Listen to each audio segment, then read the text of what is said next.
কাল আমার ছোট বোনের জন্মদিন ছিল, আমার কাছে বিরিয়ানি খেতে চেয়েছে, যার জন্য দেখো ওর জন্য বিরিয়ানি রান্না করা হচ্ছে। ফার্স্টে দেখো আজকে গরুর মাংস দিয়ে বিরিয়ানি রান্না করা হবে, তার জন্য দেখো মাংসটাকে সব ধরনের মশলা দিয়ে টক দিয়ে ম্যারিনেট করে ডেকে দিয়ে কিছুক্ষণ রেখে দিল। তারপরে চুলায় বসিয়ে ভালো করে রান্না করে দিল, কষিয়ে টসিয়ে মাংসটা রান্না হওয়ার পর মাংসটাকে নামিয়ে কড়াই বসিয়ে তেল দিয়ে লবণ হলুদ দিয়ে আলুটাকে ভেজে নিল। আলুটা ফার্স্টে সিদ্ধ করে নিয়েছে, তারপরে ভেজে নিল লাল করে। আজকে চিনি গুঁড়া চাল দিয়ে রান্না করা হবে। ফার্স্টে কড়াইতে তেল দিয়ে বেরেস্তা করে নিল। বেরেস্তা করার পর তারপরে দেখো বিরিয়ানির জন্য দিয়ে দিল সবকিছু। আর এখানে দেখো মটরশুঁটি গাজর দিলে, মটরশুঁটি গাজর দিলে কি হয় বিরিয়ানিটা দেখতে খুবই ভালো হয়। তারপরে বিরিয়ানির চালটা ভালো করে ভাজার পর পানি দিয়ে মরিচ দিয়ে ডেকে দিল।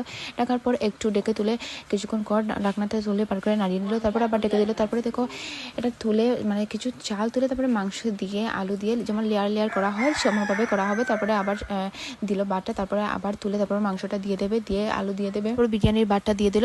বিরিয়ানির বাটা দেওয়ার পরে তারপরে দেখো জাফরান আর ঘি দিয়ে দিল। এই জাফরানটা রং হয়নি, জানি না কিছুর জন্য জাফরানটার একটু রং হয়নি। তারপরে দিয়ে বেরেস্তা দিয়ে ওপর থেকে তারপরে ডেকে দিল। ডেকে 15 মিনিট দমে বসিয়ে দিল। 15 মিনিট এরকম হওয়ার পর তারপরে দেখো বিরিয়ানিটা কেমন হয়েছে।